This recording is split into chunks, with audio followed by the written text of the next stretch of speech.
நம்ம ஏதோ ஒரு பிரச்சனைக்குரிய விஷயங்களுக்குள்ளே மாட்டிக்கிட்டு ஒரு சில நேரங்களில் நம்ம சொல்லுவோம், இங்கே எதுவுமே என்னுடைய கண்ட்ரோலில் இல்லை, எல்லாம் கைமீறி போயிடுச்சு. எதை முயற்சித்தாலும் அதில் வந்து ஏதாவது ஒரு பிரச்சனையை நான் பார்த்துட்டே இருக்கேன். என்ன விஷயத்தை நான் அணுகுனாலும் அதில் எனக்கு சிக்கல்கள் வந்துகிட்டே தான் இருக்குது. என்னால் வந்து எதையுமே சரி செய்ய முடியல. எல்லாமே வந்து என்னுடைய கட்டுப்பாட்டை மீறி இருக்குது அப்படின்னு சொல்லுவோம்.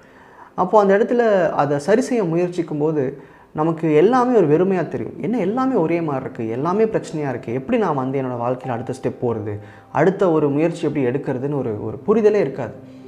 நம்ம எப்போவுமே என்ன செய்கிறோம் அப்படின்னா, அதையே ஒரு முட்டுக்கட்டையாக வச்சுக்கிட்டு, அப்டக்கிளாக வச்சுக்கிட்டு அடுத்த முயற்சியை நோக்கி நம்ம போக மாட்டோம். அப்போது நம்ம வாழ்க்கையில் இருக்கிற எல்லா பிரச்சனைகளையும் ஒரே மாதிரி பார்க்குறது, அதாவது நம்ம கண்ட்ரோல் இல்லாத விஷயத்தையும் நம்ம கண்ட்ரோலுக்குள்ளே இருக்கிற சில விஷயங்களையும் ஒரே மாதிரி பார்க்குறது. அப்போ இங்கே என்ன தவறு நடக்கும்னா, நம்மளோட வாழ்க்கையில் சில விஷயங்களை சரி செய்கிற வாய்ப்பு இருந்தால் கூட என்னால் அது முடியாது, எல்லாமே கைமீறி போயிடுச்சு அப்படின்னு சொல்லிட்டு நம்ம வாழ்க்கையை அடுத்த கட்டத்தை நோக்கி போகாமல் அப்படியே நின்றுடும். இது டிமோட்டிவேஷன்னு சொல்லலாம், இல்லை நம்ம வாழ்க்கை மேலே இருக்கிற நமக்கு தவறான புரிதல்னு சொல்லலாம்.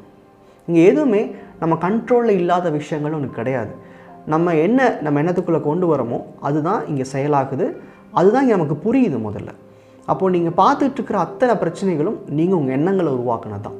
அப்போது எப்படி இந்த மாதிரி ஒரு சூழ்நிலையை நம்ம ஹேண்டில் பண்ணுறது, அதாவது நம்ம கட்டுப்பாட்டில் எதுவுமே இல்லை, எல்லாமே கை நழுவி போயிடுச்சு, இல்லை எல்லாமே நம்மளுடைய வாழ்க்கையிலேருந்து அப்பாற்பட்டிருக்குன்னு உங்களுக்கு ஒரு தோணும் போது எப்படி உங்கள் வாழ்க்கையை சரி செய்கிறது, எப்படி ஸ்டெப் பை ஸ்டெப்பாக அப்ரோச் பண்ணலாம் அப்படின்றத அந்த வீடியோ.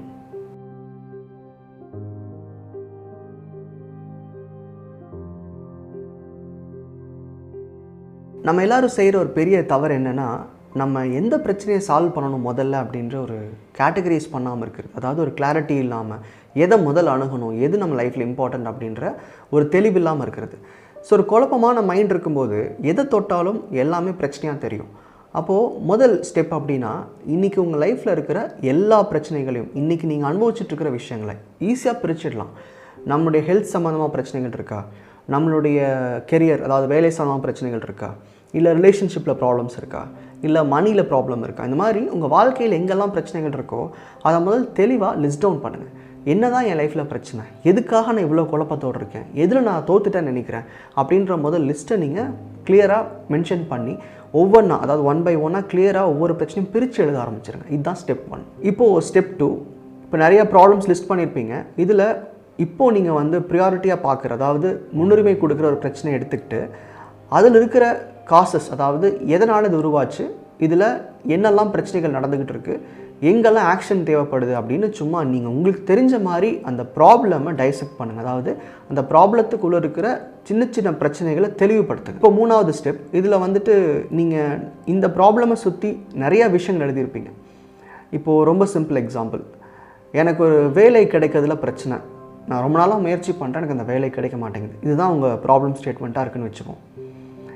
இப்போது அதை சுற்றி வேறு என்னெல்லாம் பார்க்கலாம், எனக்கு சரியான டிகிரி இல்லை, அதனால் நான் ஒழுங்கான ஒரு வேலைக்கு போக முடியாமல் இருக்கேன், இல்லை நான் படித்த காலேஜ் வந்து அந்தளவுக்கு ஒரு பெரிய காலேஜ் இல்லை, அதனால் எனக்கு வந்து ப்ரியாரிட்டி கிடைக்க மாட்டேங்குது, இல்லை நான் 10th மார்க்கோ 12th மார்க்கோ கம்மியாக இருக்குது, அதனால் எனக்கு இந்த வேலை கிடைக்காமல் இருக்குது. இந்த மாதிரி ஒரு பிரச்சனையை சுற்றி இருக்கிற நிறைய காரணங்கள் இருக்கும். இது போக என்ன இருக்கலாம்னா, நான் இருக்கிற ஊரில் பெரிய ஐடி கம்பெனிஸ் இல்லை நான் என் சொந்த ஊரில் வந்து முயற்சி பண்ணிருக்கேன் கிடைக்க மாட்டேங்குது. இந்த மாதிரி ஒரு பிரச்சனைக்கு நிறைய காரணங்கள், நிறையா சூழ்நிலைகள் இருக்கும். இது எல்லாத்தையும் லிஸ்ட் பண்ணிவிட்டு அதில் எது கண்ட்ரோல் பண்ண முடியும், எது கண்ட்ரோல் பண்ண முடியாதுன்னு பிரிச்சிடணும். அதாவது நம்ம இந்த பிரச்சனைக்குள்ளே இருக்கிற இந்த சின்ன சின்ன விஷயங்களை எடுத்து எதெல்லாம் நம்ம சரி செஞ்சிட முடியும், நம்ம கண்ட்ரோல் இருக்குது, எதெல்லாம் நமக்கு அவுட் ஆஃப் கண்ட்ரோல், அதாவது என்னோட கண்ட்ரோல் இல்லைங்க, அதுக்கு நான் ஒன்றும் பண்ண முடியாது அப்படிங்கிற மாதிரி இருக்கும் இல்லையா, அதை பிரிச்சுருங்க. இதுதான் வந்து 3rd ஸ்டெப். இப்போ 4வது ஸ்டெப்பில் உங்களால் எதெல்லாம் கண்ட்ரோல் பண்ண முடியும் அப்படின்னு சொல்லி நீங்கள் பிரிச்சுருந்தீங்களோ, அதாவது ஒரு பிரச்சனையை சுற்றி உங்கள் கண்ட்ரோல் என்னெல்லாம் இருக்குது. இப்போ ஃபார் எக்ஸாம்பிள், அந்த ஜாப் கிடைக்கிறதுக்கு நீங்கள் போய் அப்ளை பண்ண முடியும்,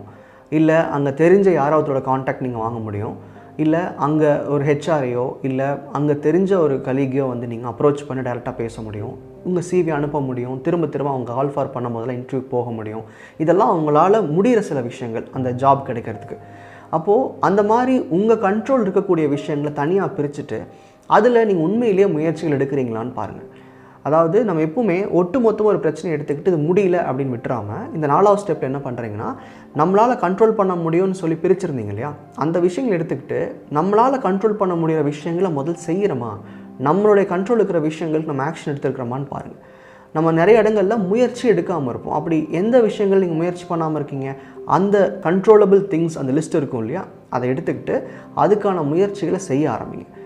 இங்கே இந்த 4 ஸ்டெப் பொறுத்த வரைக்கும் நம்ம எதுக்கெல்லாம் நம்ம இனிஷியேட்டிவ் எடுக்க முடியுமோ அதையெல்லாம் கண்டிப்பாக எடுக்கணும். இப்போது இந்த 5வது ஸ்டெப்பில் என்ன பண்ணுங்கன்னா, உங்களுக்கு எதெல்லாம் முடியாதுன்னு நினச்சிங்களோ, எதெல்லாம் ரொம்ப கஷ்டம் நினச்சிங்களோ அந்த பிரச்சனைகள் என்னன்றதை நீங்கள் கவனிக்க ஆரம்பிங்க. அதாவது உங்கள் கண்ட்ரோல் இல்லாத சில விஷயங்கள் இருக்கும் இல்லையா, அதெல்லாம் எடுத்துகிட்டு வாங்க.